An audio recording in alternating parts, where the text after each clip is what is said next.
we were talking about this all company meeting that we used to have, and this the CFO had said, Ron and I don't often get questions, right? So do we really have to sit up there? And she said, and I've never forgotten it because it was such a good insight. She said, going to the CFO and the GC is like a trip to the dentist. You don't want to go very often, and when you go, you want a clean bill of health. And I was like, wow, she's one of the smartest people I know. So that was a really good insight into how people can perceive you.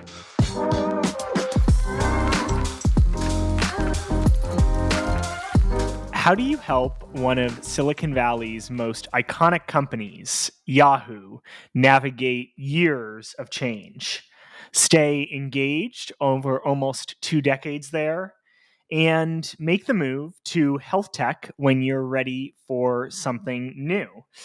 Today, we're joined on the Abstract by Ron Bell. Ron is the Chief Legal and Administrative Officer at Collective Health, which is a leading health benefits platform that brings together medical, dental, vision, pharmacy, and partner programs into an integrated solution. Before joining Collective Health, as I mentioned, Ron spent almost 18 years at Yahoo, culminating in a tenure as general counsel during a transformative time for their business. He actually started his career in-house at another iconic company, which we'll talk about, Apple, maybe slightly less iconic at the time, and practiced at a law firm in Chicago before making the move to the Bay Area. Ron, thank you so much for joining me on this episode of The Abstract. Thank you so much for having me, Tyler, and for letting me don these ridiculous Princess Leia headphones. I love them. I think you look like a pro. I mean, I feel like I might need to get some. I'll send you this pair after the recording. Okay, so Ron, when you went to law school, did you actually think that you were going to practice law, or was going through law school a step on the path to something else? Take us back to sort of the start. I like to think that my career is sort of a great example of having no idea what you're going to do, and clearly no clue, and yet somehow being able to find your way, because I had no idea what I wanted to do when I graduated from college. I thought what I wanted to do was use my skills in writing, my interest in the law, get a law degree, and in my 22-year-old mind, this was a great plan, become like the Supreme Court reporter for like NPR. And if you think about it, it makes absolutely no sense. Like the same people, first of all, there's like 3 of those jobs. And the same people who are doing them then are doing them now. Nina Totenberg is fabulous and earned the right to be there. It's not like you're going to give it to a 22-year-old with no experience to do that job. So I think it was a bit of a Hail Mary trying to figure out what I wanted to do. But it did lead me to really an appreciation and love of the law and communication and persuasion, and that eventually led me to working in areas that were sort of media adjacent. Being at a law firm which had a media law practice, doing some First Amendment work, some IP work, general commercial litigation, which is how I got my start. And no one could say that you weren't like intellectually curious or ambitious, right? I mean, wanting to be a Supreme Court reporter, that's pretty cool. Intellectually curious, we check. Clueless, we also check, I'm afraid. I have nothing but hats off to people who do that work, and they've earned it. Yeah. When you decided you wanted to move to the Bay Area, maybe like also set the stage for us a little bit. The Bay Area wasn't quite what it is today, and tech wasn't quite what it is today. But what inspired that move, and was it an easy transition, or how did it go? Well, it's funny, it started in a way, if I look back on it, although I didn't know it at the time in my teens. My brother and I used to create software for the Apple II, and one of the things we created was what's called an electronic bulletin board system. So for folks who didn't grow up in this era, in the days pre-internet, you could write software that would run on your personal computer that would other people would dial into your personal computer one-to-one, like one at a time, and then they would email each other, leave messages for each other, play games, and so on and so forth. And we wrote the software that would mediate that. There were a lot of these examples out there at the time. And so I was fascinated with all of that, I was just fascinated with how software could be used to build communities and how little tweaks to what we were doing would influence how people interacted with each other, how they built relationships Mhm. online, and all of that. So comes around, the mid 1990s. The commercial internet is taking off. The dot-com era is Mhm. taking off. And because of that experience, I feel like I saw the potential almost instantly. Like I had this Yeah. instant sense of the opportunity. And I felt like remaining a litigator in Illinois, as great as the firm was and as good as the experience was be like sitting out the Renaissance, if you will. And so I wanted to get out of the Bay Area. I wanted to get to the Bay Area. I wanted to Yeah. be a part of it. And, gamely, I applied, and with just as much success as my Supreme Court career, ran into a wall almost immediately. No one wanted to hire a litigator from Illinois. People were hiring, Mhm. the associates from Wilson Sonsini, the transactional lawyers, the people who could do that work, which is what was needed at the time, and maybe some of the product work. And I wasn't one of those people yet, right? So Mhm. I had to find an opportunity to build my bona fides. And eventually that caused me to find my way to Apple, which was this amazing institution that had introduced, the Apple II, and it had all that early success, but which was going through some really hard times. Mhm. And they were having trouble hiring people, and frankly we're losing some folks as well. So sometimes, opportunity and opportunism meet. I don't frankly think Apple would have hired me, or even considered doing that if they hadn't had some of those challenges at the time, and I might not have found my way to them, honestly, if they hadn't. But it was a good marriage because I had done all that work, as I said, on the Apple II. I knew their platforms. I owned Mhm. a Macintosh. I was very interested in technology, so it was kind of a win-win opportunity. I mean, in some ways, I would think once you got there, Mm. folks must have respected that you had programmed yourself and that you knew their sort of ecosystem and you knew their ethos and liked it. But you tell us, like joining Apple at that time, what was it like? What was the company like? Well, it was going through, as I said, a lot of transition. I mean, the day Uh-huh. that I joined Apple was the day that Wired magazine came out with a kind of a famous cover, which was the then multicolored Apple logo surrounded Uh-huh. by a crown of thorns, a la Jesus of Nazareth, and a single word underneath: pray. Which is really auspicious, by the way. Like, great start to my career there. But like, the reason they came out with that headline was Apple really was struggling. Steve Jobs Uh-huh. had not yet returned to the company, and there was the possibility of a bankruptcy. So it was in some ways a strange time to join. But I've actually found, over the years, that there are two great times to join a company. One is obviously when it's doing really, really well and they're hiring like crazy, and they can't get the talent fast enough, and there's opportunity galore. And the other Mhm. time is when it's going through some challenges, but not so many challenges that it's pretty clear that it's all over, but Yeah. enough challenges so that it has the potential to see its way out. Because in both Uh-huh. situations, there are those opportunities to do things that you might not otherwise get to do. And that was absolutely the case for me. And I found, you asked what the climate was like. I found that despite what the external perception was, Mhm. you often hear that about companies in distress. The common thinking is, when the going gets rough, the good get going. Absolutely not true. Absolutely. I mean, there are some people obviously Yeah. who believe, but I have found that there were many exceptional people working there to try to drive success, and they're always in companies that are going through challenges, true believers who believe in the company, who believe in the team, who believe in the mission, and who will stick through it. So I found a really receptive, great group of people, not just the engineers who you mentioned and the marketers, but the legal team. I love my team there. Mhm.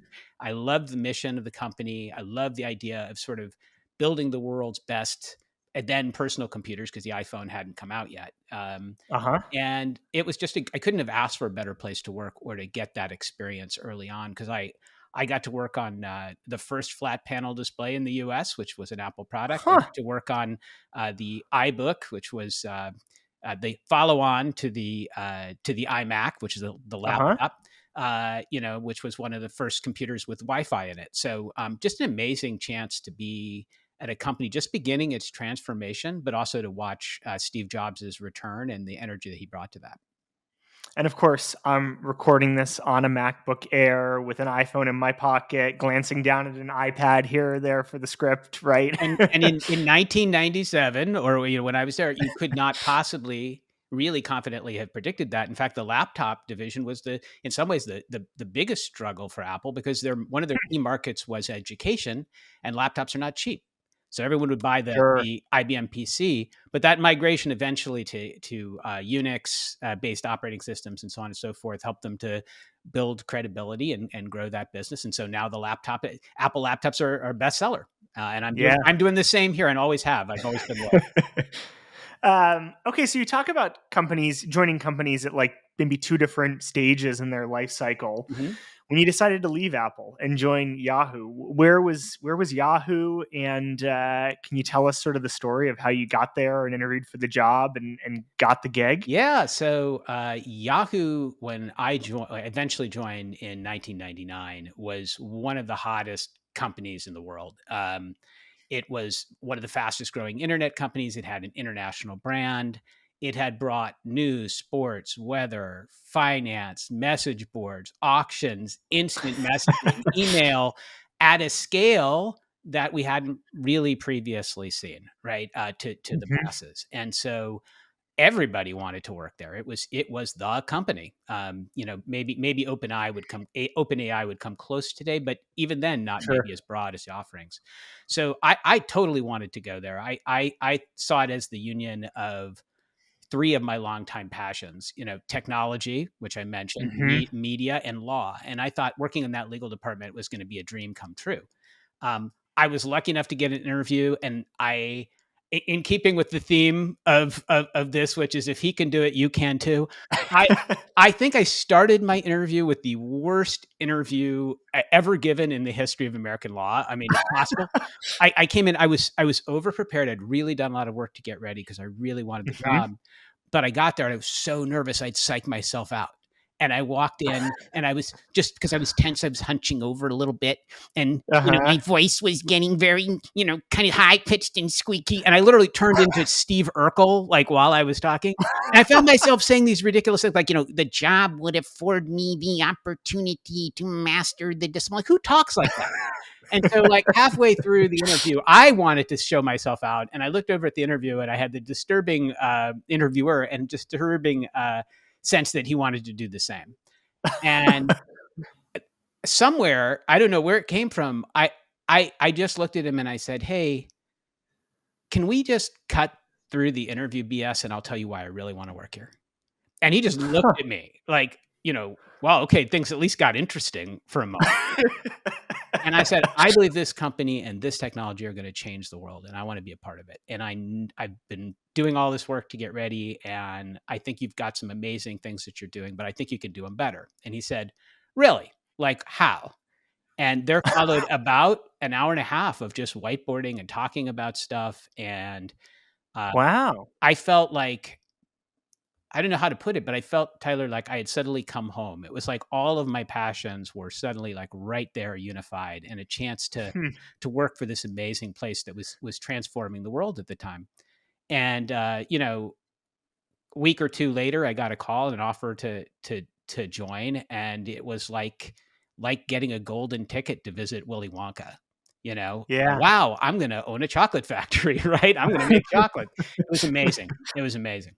I talk to a lot of folks on this podcast, and not many of them have spent as much time as you spent at Yahoo, like a huge chunk of their career in one place. Mhm. And maybe you knew that at the start, or I mean, you're talking about being so inspired when you join, right? Uh, but I also feel like in order to spend that long at a place, it has to also sort of like grow and adapt and change with you and create opportunities for you to grow and adapt and change. Can you tell us about like how that was made possible, or how you helped make that possible, that you were able to sort of like stay curious at Yahoo long enough to want to keep going to the next thing and the next thing and the next thing, right? Which ultimately led you to being GC. Yeah, well, I mean, to start with one of your suppositions, no, I had no master plan to Sure. remain there, certainly for not for that long. I I'm a curious person, and I always have been. And one of the great things about working in a young company in an industry that's growing is there's always a plethora of opportunities to grow and explore. So I never really ran into, in the same way some people do, like, oh, Hmm. you can only go this far, or there are no Right. more opportunities, or the company is not, looking at new things to do. You'll have to look elsewhere to find that. Hmm. Um, so That's as great. That's a gift. it is a Yeah. gift, and as the company kept growing and trying new things, as it moved into mobile services and payment services and, online auctions and telecommunications, I kept volunteering. Um, Not like out of some, political ambition to elbow people out of the way, but because I was Sure. curious and I wanted to learn and I wanted to contribute, and um I thought I could. And I ended up with something resembling, even though I was at one place, what I would call the ragu spaghetti sauce of careers. Like their theme is "it's in there." I mean, I've worked on technologies. I've worked on technologies that have ranged from search engines and mobile applications to music and auctions, Hmm. person-to-person payments. I mean, you name it. In my career, I've been a litigator, a product attorney, a tech transactions attorney. I ran Yahoo's patent portfolio for 3 years. I instituted legal operations. I managed lawyers domestically and internationally. Eventually, I became general counsel, right? And even Hmm. later at Collective Health, in the same way, I became for a time, thankfully a brief time because it's a very hard job, the chief people officer at Health. So Uh-huh. I found that if I put myself out there and got to see the industry, the legal function, and our place in it from many different perspectives, it would keep things fresh and interesting, and it would create new opportunities to contribute. The more I understood all of the different constituencies and angles of our Hmm. business, the better able I was to serve in any one role that I was in. Now you got to be able to humble yourself a lot to do that, right? Sure. Because you have to be willing to admit when you don't know how to do things and to talk to people Hmm. who do. And many of the things we were doing at the time we were doing them were cases of first impression. No one had done them before. So you've got to be willing to put on your creative hat and say, what are the risks here? What are the things that Sure. need to be disclosed? What do we need to figure out? And really try to be willing to uh, ask for the opportunity, seek out the opportunity, project yourself into the future and try to understand what the implications of this technology are. And I've always been able to do that. At least, be able to take that step back and not, uh, um, not sort of stop myself and say, no, this is not something. This is not a territory where I should be able to explore. And I've been Hmm. fortunate to have managers who have always been really supportive and said, "Hey, if you want to, if you want to hang yourself, here's some rope. Go ahead." Let's talk about legal ops. Yeah. I think it's cool. I mean, we're big fans of legal ops on this podcast. I Mhm. like having folks on who lead legal ops or have built legal ops teams and functions. I think it's super important. Just take us through maybe a little bit of like what inspired you to want to stand up a legal ops function. Was it an easy thing to do or a hard thing to do? Did everybody think it was a great idea? I mean, like, just being the first one to sort of push for that is not always easy in my experience. Yeah. Yeah, well, it was a change in thinking, and I wish I could say I came up with the idea all by myself, Well, sure. but I didn't. I actually had a breakfast meeting with Connie Brenton, who was then at NetApp, Uh-huh. who went on to found the Corporate Legal Operations Consortium, and is very well known in legal ops circles. Yeah, of And course.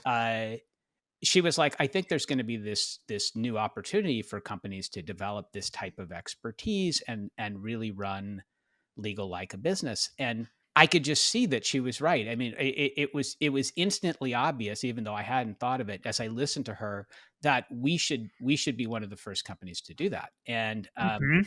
I saw the potential of running legal like a business, there were so many changing dynamics in legal teams and departments at the time. I mean, if you just think about this, go back to this era for a moment we were just talking about. Mhm. The commercial internet, cell phones in the hands of lawyers, online storage Mhm. and cloud storage had already transformed legal practice and the expectations of legal practice in ways that had not previously existed. You add in there shareholder activism, which was really pushing for companies to Hmm. constantly be moving forward. And many Yeah. companies were finding they couldn't stand still. They had to take a certain amount of smart risk, go international, put their business on the internet in order to succeed, right? And that required a certain amount of expertise, which was often, as had not been the case before, more cost effective to bring in house. So you had more specialization Mhm. occurring, more specialized attorneys coming in. And this was also the era a little before, but just moving into the era of Enron, where you then had the function of the GC as gatekeeper and this need to not only be permissive and let the business be able to explore and grow in smart ways, but also to be sort of this voice of ethics and, thou shalt not Sure. pass if you're going into great things. So legal ops is a key part of all of that, right? Because it helps you to manage the teams, manage the function, manage the operations, Mhm. manage the budget, manage the outside counsel resources in a disciplined, organized, and the work in a disciplined, organized, and thoughtful way. And Mhm. it really wasn't that hard to sell folks on it when you looked at where we were. We used to have a in the days before e-billing, we would pass around the department. There would be a litigation bill that would come in, and different departments had different aspects of litigation. So the corporate department might have something, Sure. and the litigation department, IP litigation. There was one bill that would come in from a law firm, not multiple bills, right, by a matter. One bill, and it would say legal Yahoo, and it would be passed from father to son, not unlike the Talmud, right? And it would go from office to office, and then if anyone went out, then we would sort of go back to start again. And so at one point, one of my outside counsel said, "Are we going to get the annual payment from Yahoo for all the work that we've been doing?" And so it was obvious we needed to do better, but Yeah. also the opportunity to do better and the chance to sort of bring some of the tools and technologies that we as a company were developing, and then say, "Hey, how can we use cloud storage and search and these Mhm. technologies to make us better?" It wasn't that much of a hard sell, but it was a change in behavior, and that took time. Sure. We'll come back to Yahoo in a minute, Mhm, but while we're on the legal ops topic, I'm curious. Then you go to Collective Health. mhm. I can't remember, but I think you were the first sort of GC CLO there. I was the second. The second, Yeah. the second. Okay. Um, was there already a legal ops function at Collective Health? Was this something that you sort of brought with you that was new? And I don't know, and where did that fit in your sort of priority matrix as you were coming in and leading the function here? So there was already a legal ops function when I got there, Lucky and you. I know, and not only not only lucky me, but also, it's one of those things you reflect on. I have had a long career, and I've seen a lot of changes in our technologies and our industries. And the Hmm. change from legal ops being something that Connie Brenton would take me out to a bakery in the morning and try to persuade me was something we should continue, to this industry where there are thousands of people that show up for conferences and Yes. certifications and right, and you can go to a new company and the function already exists. That in itself was amazing. But yeah, we had a form of legal ops and someone who was designated as a legal ops person, Hmm. or ready to look at our billing, our contract management, Hmm. some of our processes, and so we were able to take some of that and build on it.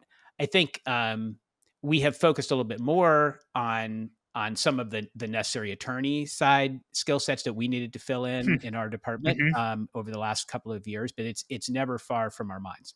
When you were at Yahoo, Mm. Marissa Mayer, who is a very well known sort of figure in Silicon Valley, was hired as CEO, and her hiring as CEO almost exactly or very closely coincided with your elevation to being general counsel. Mhm. To me, that's an indication that like you were able to, and then you stayed in that role for, well, until really the sale of the company for 5 years almost, right? Mhm. You were really able to win over her trust very early on. I was wondering if you could take us back to that and take us through how you went about building a strong relationship with her and building that trust. Sure. Well, again, to provide context, Yahoo had a GC before me, Mike Callahan, who's now at Rivian, who had been my boss for about 10 years. And when he Uh-huh. decided to move on, I was made the interim general counsel under another executive that I had served for a number of years, who was anticipated to be the next CEO. Oh, interesting. He wasn't. so when Marissa joined, I didn't know her. I'd never met her before. I'd read some things about her online, as many people had. She was Hmm. one of the early employees at Google. Big driver behind search and Gmail and other products there. So had an excellent technical reputation, but she knew, and she was the first CEO to come into Yahoo who really understood, I would say, uh, the business we were in and the internet. And I say that not as a negative on any of the prior CEOs, but um, because it took a certain amount of time in the industry for there to be people who had been executives at companies, like at internet companies, right? And who had Hmm. done this work before. So Yahoo in the past had hired from enterprise software, had hired from entertainment when that was more of the focus. Um, Uh-huh. had hired from different areas, and these were all very competent, thoughtful, smart execs in their own right, but they hadn't necessarily grown up on the internet in the same way that Marissa had. So Yeah. um, it was, first of all, I felt like there was, in that sense, a kinship. She had been at Google for 13 years. I had been at Yahoo at that point for about 13 years as well.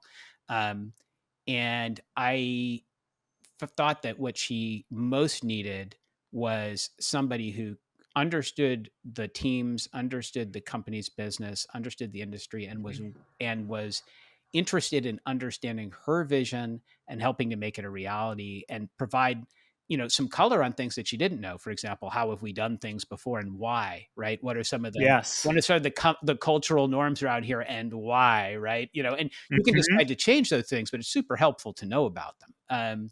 So I went, how would I go about earning trust? I think it was about engaging fully and really thinking about who are all of her stakeholders, the board, the shareholders, the employees, Hmm. her direct reports.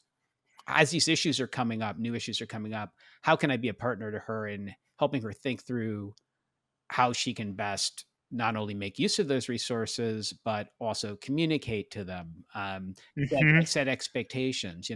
When you're managing a business that is going through a lot of change, um, it's important to be really clear about the how and the why, and lay out Hmm. what you know and what you don't, and what the opportunities and the challenges are. And I provided a lot of context for her and really tried to adapt to bring some positivity and energy and help the legal team to provide substantial value and demonstrate that. And I think, that's all very abstract sounding, right? But Yeah. I think in some ways it really is as simple as you get to know the person, you get to know their inner circle, you keep Hmm. circling back and saying, am I checking the boxes? What boxes need Hmm. to be checked? What are we missing? What's important for her to know? What can I handle? What does somebody else need to handle? And constantly acting as almost this network switchboard operator, Yeah. connecting the wires, right? That's a big part of being in-house counsel. Having the skills to know the job, that's important. But Hmm. a lot of what we do is counseling people and helping them to think through problems, and that isn't really the essence of what's taught in a lot of law schools.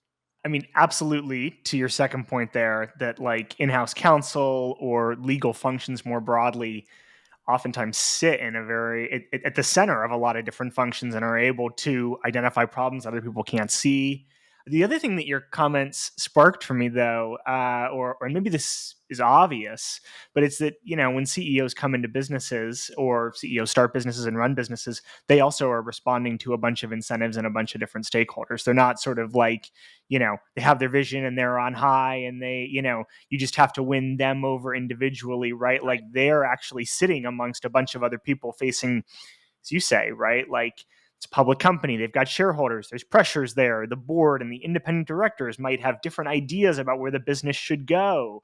That may seem obvious, I guess, but I think people forget that sometimes about CEOs.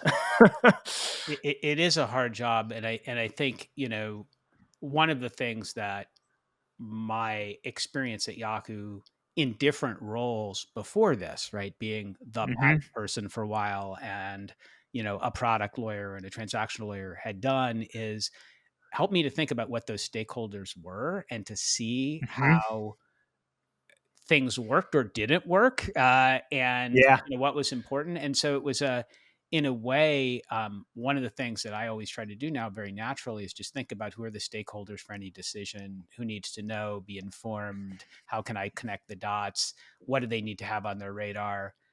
That's such a Yes. big part of it, especially when the stakeholders may have different interests, right? They're not Mm-hmm. always aligned, and they do compete for resources, especially internally. So, just making sure that you're able to be a confidant, rather, for Mm-hmm. all of them, and help them to be better, whatever their goals are. That's a big part of this.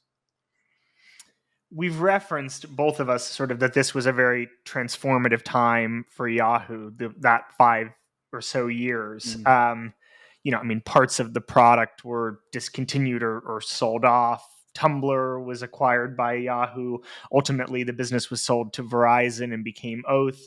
So there's a lot happening there. And please correct me if I'm misstating any of the history. But how did you help her, and how did you help the business sort of more broadly navigate a time where, so a lot of that would be very exciting, right? But like, where there is just a lot of change constantly happening. Well, I think one of the lessons, not just of Yahoo, but of my career, is change is constantly happening. I don't mean just at Sure. the corporate level. I mean, even the technologies we were rattling off as we went along, right, have all come about in the last 30 years, which for some of your listeners may seem like an eternity, and for others, they're nodding and going, "Yeah, like it's amazing," right? Um, what we often underestimate as tech companies and as people is the need for change management. So at at times when things get tough, yes, there are many things, particularly the publicly company, you can't say to people, right? You have to stick Sure. through your disclosures and your actions. But what's really important is not to hide in your office. Hmm. And it's the first thing people naturally do. Executive teams go into like huddles and everybody wonders what's happening, and they fill it in with their darkest fears. When things get particularly tough, you have to be even more visible. You have to be even more clear about the objective. You have to be even more positive. And I used to take every day, I would get my cell phone out. I'd do my calls because I had a lot of them, as you can imagine. And I would walk the halls, being sensitive to privilege, of course, right? Like not talking, Sure. but I would walk the halls, and um, wave to everybody. Just every floor of every building in our campus, I'd make a cycle. I also got in a lot of Yeah. steps that way, which was really great. But I would go around and I would just wave to somebody or give them a fist bump or cover the phone. Hey, I really love your poster or whatever, just to let them know that they're seen.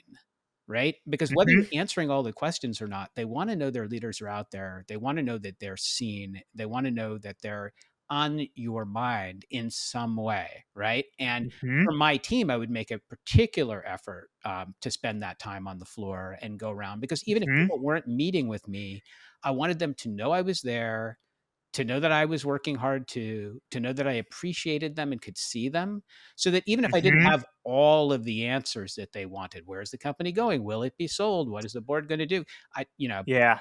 you can't share all of that even if you know, but they would have a sense of you as a personality and what they could expect from you, and that made it easier then later to be able to deliver whatever message you had to deliver because you had established a relationship. right? You had established Yep. yourself as who you were. You're present, you're visible, you're not that person off on the side. And I think you asked, like, how do you help the company? Part of it is being visible in that way and for the function, Hmm. right? We used to have a weekly company meeting that we would do, and I would sit up there along with all the other execs, and we would field questions from the company. And to the extent I didn't look like a Jack Russell Terrier jumping up and down at every question, I would try to fill it in because I realized I had a unique opportunity, given that format, to put a face on the legal team.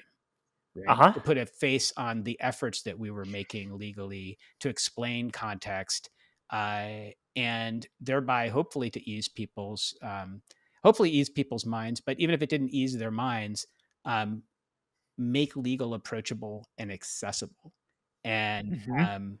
when times are tough or things are happening, legal team is almost always very active, doing things either on the shareholder Sure. front or otherwise. People get intimidated by lawyers. Right. They're Hmm. very intimidated by us. So making us the people that you felt good about professionally, but who were also, we used to call ourselves Yahoos. That was the employee term.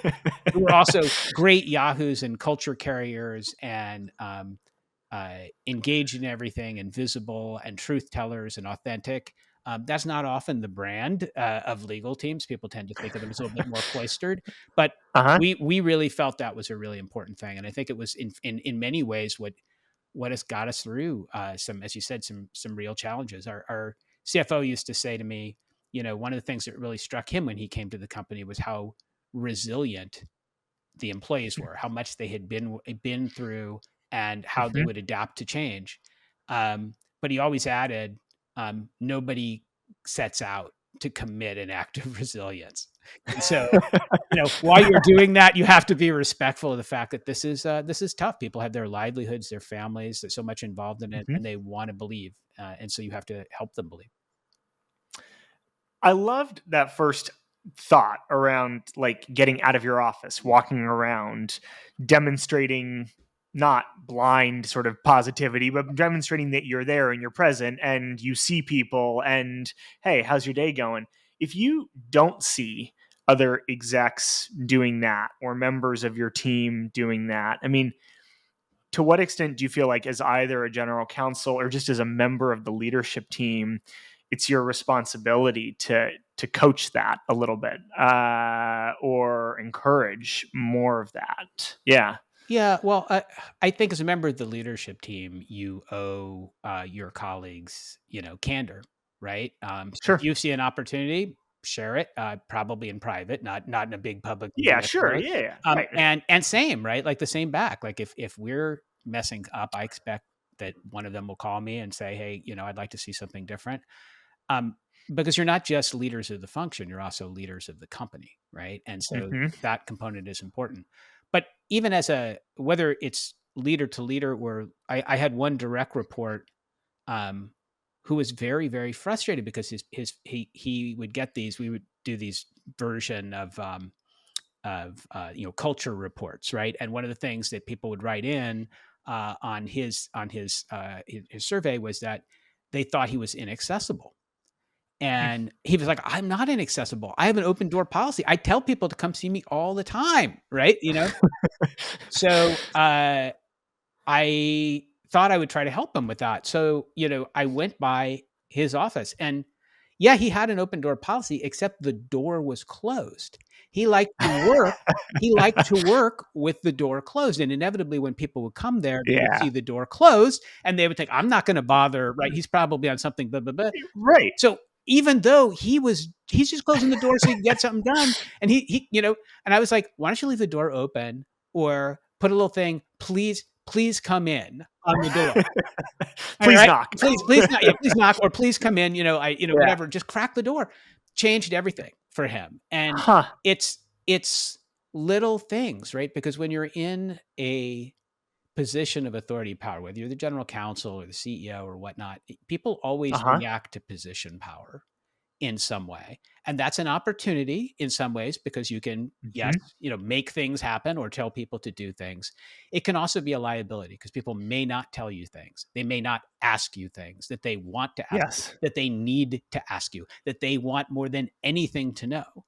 And I would always, like when I was doing a team meeting, I had limits on what I could say, again, public company, but I would always try Mhm. to anticipate, what do we think people are worried about right now? What do they want to know? And I would say, like, I'm going to take questions from the audience, but before we start, I've come up with 10 questions I think you probably want to know the answers to. Let's go. Right. Like, and get that out there. Right. Because Uh-huh. if you don't, the questions are there. They're still there. Right. Yes. And so you have to create the space for people to interact with you. And so whether you're counseling a friend, a colleague, a direct report, or just taking stock of the fact that people always are taking cues and making judgments, often Mhm. not the things you intend. Like, we did a trip not long ago at Collective Health. A bunch of us went out to one of our offices. We thought, hey, we have to do an exec offsite every quarter. Let's do it in one of the offices so we can get to know Hmm. people there. Um, and it initially caused panic because people are like, what are they doing here? Right. But knowing that, we were then able to turn around and go, okay, we're here because blah, blah, blah, blah, blah. We're here because this, and Yeah. you can expect to see us again and we'll be back. And here's when, and let's do a whole meeting with the leadership team here. Mhm. But it's really, really easy to miss those opportunities if you're not thinking of them. And I think one of the gifts of Yahoo, because it went through so much change, was that constant awareness that what you Mhm. intend and what people perceive can be so different. Here's a question that I haven't asked a guest before, haven't had quite the opportunity to. Okay. Yahoo was public, and it's Yahoo's public, so the stock price goes up and down, Mm. right? Mhm. And as a member of the leadership team, I mean, one, you probably know that like some of your employees are looking at that, but two, you almost probably feel a little bit, well, I'm not going to say responsible, right? But it's an indication of the sort of like leadership team and the business's performance Mhm. in some senses. Mhm. Um, how do you stay sort of like energized and motivated? I mean, should you really just like not look at the stock price? I've never asked one of our guests that before, but I'm curious how you thought about that. Well, if you're an executive public company, unfortunately, you do have to look at the stock price. Right. Almost everybody else, it probably isn't a great idea to look day to day because it goes up, it goes down, it goes left, it goes right. We went through a lot of change. I mean, because as I said, we were an internet darling very early on, and when we were added to the Fortune 500, which was very early in my tenure at the company, all the index funds had to buy us, right? Because they had to Hmm. hold a Fortune 500 company. Stock was going up $50 to $70 a day for like a week. Oh my God. I mean, it got up, I think, as high as it may have gone. I'm operating on 20 years of memory, but it was like Yeah, $500 a share or something. I mean, it was crazy. And then it obviously, years later when it was sold, it was not at $500 a share. There were a lot of sure. changes. So when companies go through change and when they go through turmoil in the public markets, there's always a lot of people writing about them, speculating about them, Hmm. sometimes academically, sometimes out of curiosity, sometimes because they want to make things happen for themselves. They've got a plan or an investment or an opportunity or an mergers and acquisitions they want to make happen. Sure. And so people are constantly talking. And so it's important to provide a narrative for the company, right? Like, this is what we're doing. This is why we're doing. Yes, I saw that. Here's how I think about that, right? Here's how we approach that. Here's what's important. You have to know it, what's going on. You have to acknowledge it. You have to respond to it, but you can't let it distract you in the end from what needs to be done. And that means, Hmm. really laying out, this is why I believe. This is what I think we need to do right now. This is how what we're doing fits into the framework of what's possible. And reminding people also, I think, that stock price is a measure of a measure of value, and it's a Yes. important measure of economic value, right? But it's only one measure. It doesn't tell you the Hmm. passion of the people that work there. It doesn't tell you immediately the value of the vision, at least the vision they haven't shared yet publicly. It Hmm. doesn't tell you about their depth of commitment to each other or Hmm. or their passion for the mission, all of which are essential in any company, whether it's Hmm. doing quote unquote well or going through a struggle time, to make the needle move. And so it's important to remind people that while things can happen and are happening, and to provide Hmm. some context for that, um, how we react to those things really dictates our course, right? Other people can write the stories, but we're the ones in the end that write the books. They're writing the stories about what we do and the impact of what we do. So the best path forward is to focus on what you can do and the value you can add. And even in the case of an acquisition, an acquirer is somebody who sees a real opportunity and sees value in what you've built. So there's a lot of positive in that as well. We've been talking about sort of a 20-year period of time in the tech industry where it feels like the industry really matured Mm, in a lot of ways. And you also had the opportunity to mature as a leader over that period of time. mm. Um, yeah, any reflections on sort of what that experience and what those years taught you and shaped in you as a leader? Wow. It's a big It's a question. big, yeah. Yeah. Thanks for the softball question, Tyler. You can handle it though, Ron. I know. I've got this. I've got this. I would say one thing is change is constant. I mean, it is constant.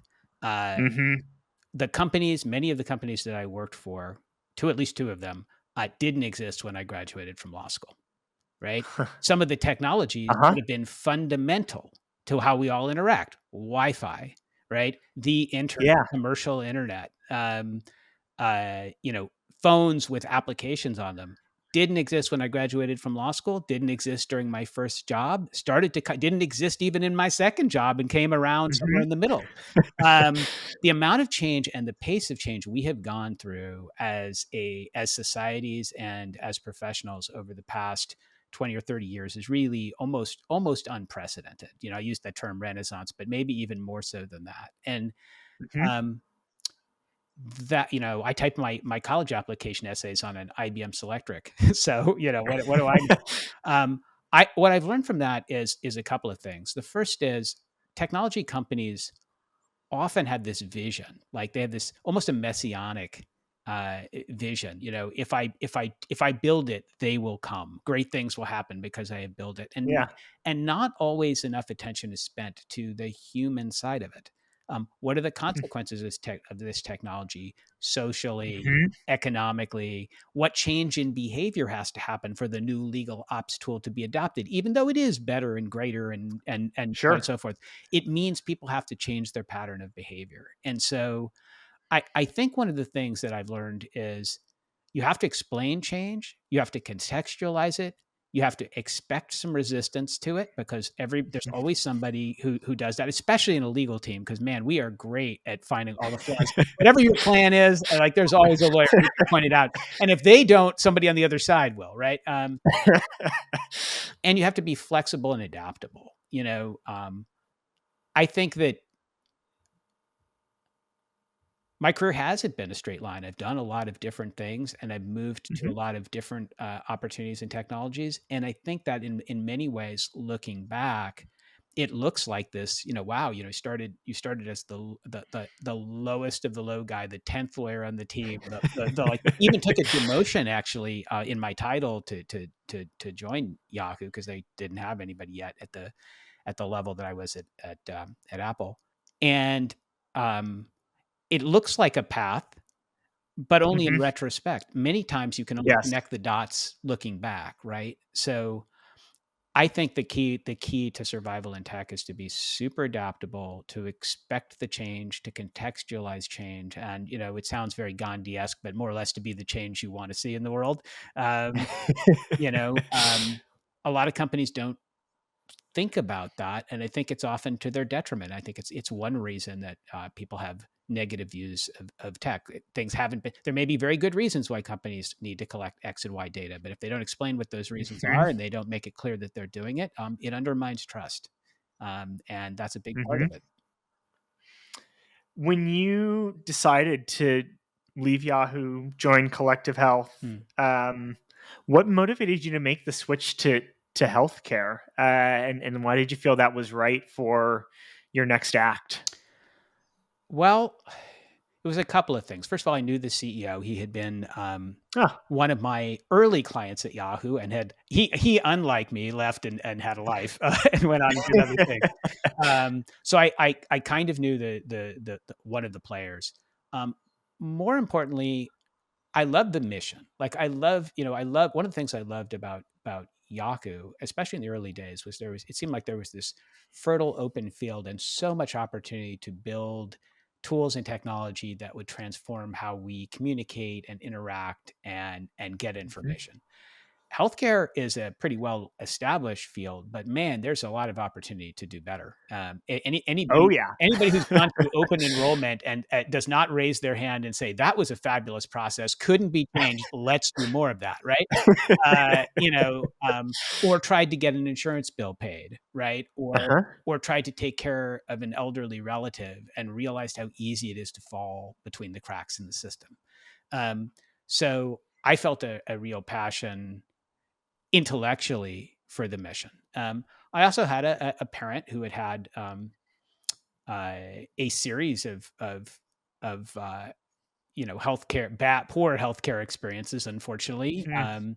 Mhm. and in my father who was a physician, but then eventually, Mm. as some of his ailments you know got the better of him, became the patient, right? And Sure. I watched, but this provider suddenly go to be the provided for, and I wanted to be a part of helping to make the system better, so other people wouldn't have to go through something like that. Mhm. I think and this has come out in a number of other questions, but I think, we were talking about in preparation for this sort of your tenure at Collective Health so Mhm. far. One of the things that you're really passionate about is being seen as more than the lawyer. So that way people aren't scared to come to you. So that way they want to be open with you. So that way they feel like you're being candid with them. Mhm. Um, yeah. Any reflections on, in your current role, how you've gone about building that sort of trust across the business and maybe also, encouraged your team to do the same? Yeah, well, I mean, just to underscore what you said, people are afraid of legal. Legal has a lot. No, really. I mean, not. Yeah, We joke about, sometimes we don't joke about, like, them talking about legal as a cost center and so on and so forth. And sure. everybody listening to this podcast now is groaning and nodding their head. But they're afraid of us. We have knowledge they don't have. They often see us when they need to have something done or when something has gone not so well, right? Yes. They're scared. We stand up there like the wizards that we are and, utter these, Harry Potter like incantations, mutatis mutandis, whatever, and try to make the problem better and make it go away. Marissa Mayer said to me once, we were talking about this all company meeting that we used to have, and Mhm. the CFO had said, Ron and I don't often get questions, right? So do we really have to sit up there? And she said, and I'd never forgotten it because it was such a good insight. She said, going to the CFO and the GC is like a trip to the dentist. You don't want to go very often, and when you go, you want a clean bill of health. And Yeah. I was like, wow, that's that. She's one of the smartest people I know. So that was a really good insight into how people can perceive you. And as a legal team, it's important to be curious, to really be interested and invested in the company and its products and its goals, in the human beings that are, the company's your Mhm. client, but the human beings who represent the company and their goals, and to communicate with them as a human being in a regular way, Yes. and provide, often tell them, there's nothing that frustrates people more, I find in lawyers that, like, I've told them the advice 40,000 times and they do the same thing over and again. You know, uh, if you're a lawyer, you got to expect that. That's just part of the process Mhm. is people are going to make mistakes, and the next person's going to come along, and even though if you explain it to the group 200 times, they're going to make the same mistake. But take it again, be visible, explain it to them, provide the context, provide the tools to move on, and also use your power wisely. I think that is, Mhm. because legal does have the power. try to say no very often, but when we speak and say something like, "You, of course, you can do that, but if you do, you'll be, in a cell at Rikers, and you're going to be wearing orange." Like, people take that very seriously, as they Yes. should. So you shouldn't say that too often, right? You should be trying to find the opportunities for people, and provide the insights so that they can be their best selves and move forward. And that means using that power wisely, using your voice wisely, using it not just to point out all the flaws, but sometimes to point out the things that were really good. I love the way you blah, blah, blah, or I love the ambition behind what you're thinking about doing. I love the idea of such and such. There are some things I would change. Let me give you some things to think about, and try to bring a positive energy to it. Because nobody likes the seagull that sort of, flies overhead and poops on the parade and feels separate from it, right? They want to know you're a trusted colleague. And I think the biggest mistake I hear, not at Collective Health, but that I've heard people make over the years, is when somebody sort of gets into that, the mindset of there's us and there's the business, right? You hear people say, like, how do we serve the business? How can we learn more about the business? And there is a separation that has to occur when you're an advisor. Of course, you have to be separate enough.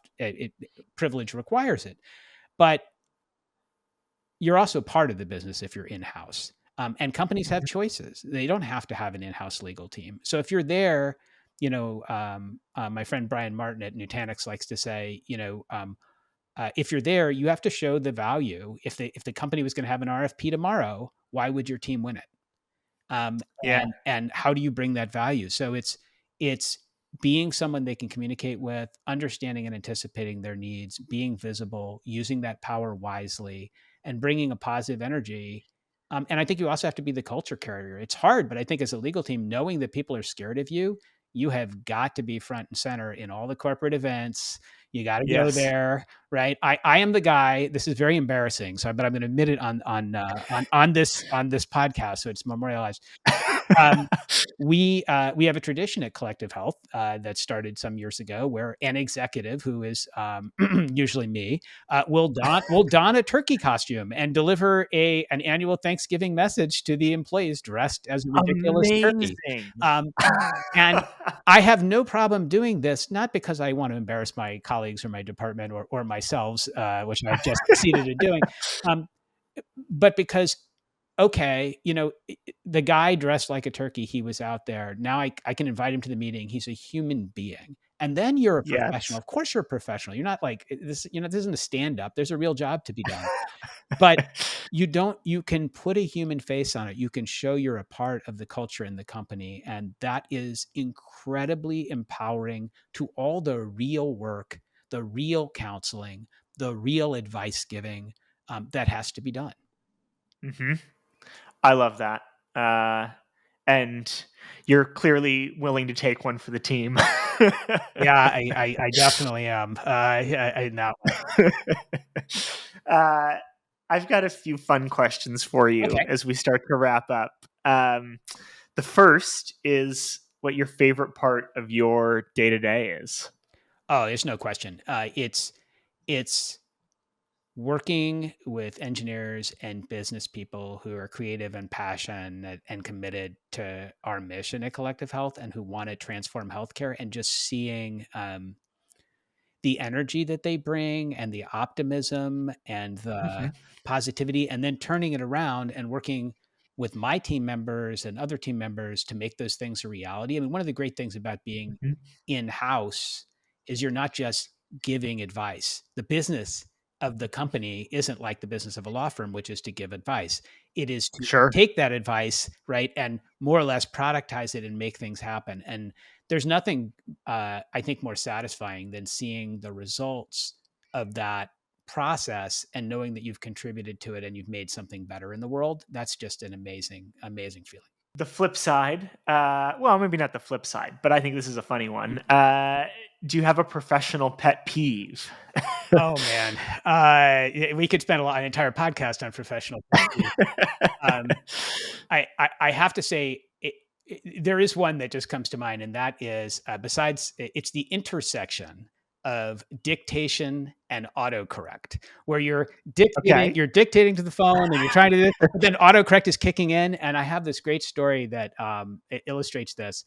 I had a colleague at Yahoo who was doing a deal, and he texted the young CEO of this potential acquisition company, and he texted him, "I look forward." He got his dictation out, and he said, "I look forward to getting to know your team better." Okay. Okay. But he didn't read it afterwards. He just sent. And what autocorrect and dictation heard was, "I look forward to getting to know your teen daughter." Which fortunately, this was a young guy, the young CEO. He didn't have a teen daughter. It was pretty clear, and he was able to explain it. But I just thought, oh man, that could have gone south. Yeah, our technology is wonderful, but the human element, maybe with AI, that would go better. But technology is wonderful, but boy, when it goes badly, it can go really badly. Okay, so if you work for a company where Ron's UGC, don't use auto dictating. Just read it. Just read it afterwards. Just read it. A last question for you. This is sort of my traditional closing question for guests. It's, if you could look back on your days of being a young lawyer just getting started, maybe at the firm in Chicago, something that you know now that you wish that you'd known back then.